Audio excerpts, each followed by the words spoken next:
जोहार कुशल संवाद के आपण मन को स्वागत।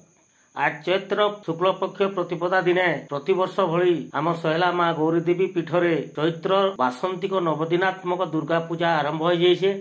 नवदिनात्मक दुर्गा पूजा लगी आज कलश यात्रा आरंभ होइतिला। महा आडंबर रे विराट शोभा यात्रा रे जाइकरी सहेला बस्तीर बंद नु कलश बुड़ेकरी महिला माने आनिथिले। इतार परे रीतिनीति रे माँ दुर्गांकर पूजा सब आरंभ होइछे।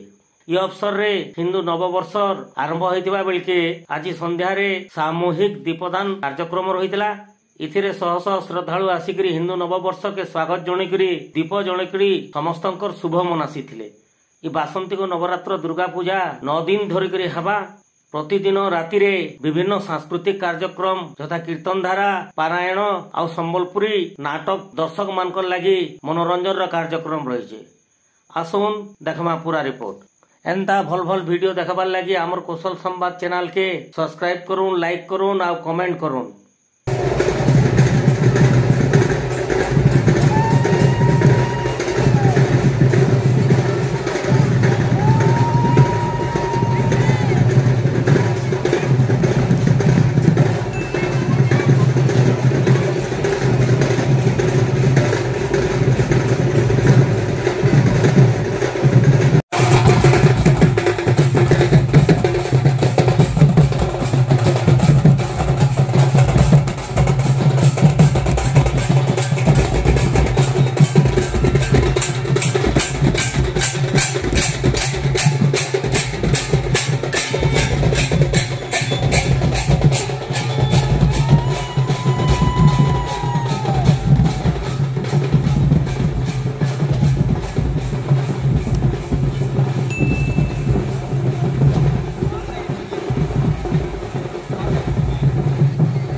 गंगा सरिदावाहे गंगाय नमः जम जमुनाय नमः सम सरस्वती नमः गंगे यमुने चैव गोदावरी सरस्वती नर्मदे सिंधु कावेरी जलेस्मिन् सन्निधिं कुरु। गंगा जमुना सरस्वती मनसां ध्याये गन्धपुष्पाग्नवभ्यज अंकुसमुद्रे दर्शयित्वा सज्जमण्डलादे आवाहितमत्समुद्रं दर्शये हस्ते ध्यान पुष्पं गृहीत्वा ओम गंगे त्रैलोक्येश्वरे सकल सर्वभूतो निस्तिन्नतोहे पुण्य ब्रह्म स्वरूपं हरि चरण रजे हारिणी स्वर्गमागे प्राय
जगन्नाथाय नमः बलदेवाय नमः सुभद्रादेव्यै नमो नमः हस्ते अक्षतं गृहीत्वा गणानां वा गणपतिं हवामहे प्रियाणां वा प्रियपतिं हवामहे निधिनां वा निधिपतिं हवामहे वसम भूर्भुवस्वः गं गणपते नमः गणपते आवाहयामि गणपतत्रागच्छ बं वरुणाय नमः वरुणो आवाहयामि वरुणत्रागच्छ आदित्यादिनो गुरुभ्यो नमः आदित्यादिनो गुरुभ्योऽत्रागच्छ इन्द्रादिदशभ्यो नमः इन्द्रादिदशभ्योऽत्रागच्छ ग्रामदेवते कुलदेवते नमो नमः ग्रामदेवते कुलदेवतत्रागच्छ कलशावैत गणपत्यादि पञ्चदेव्यो यः गच्छ यः तिष्ठ यः सन्निधौ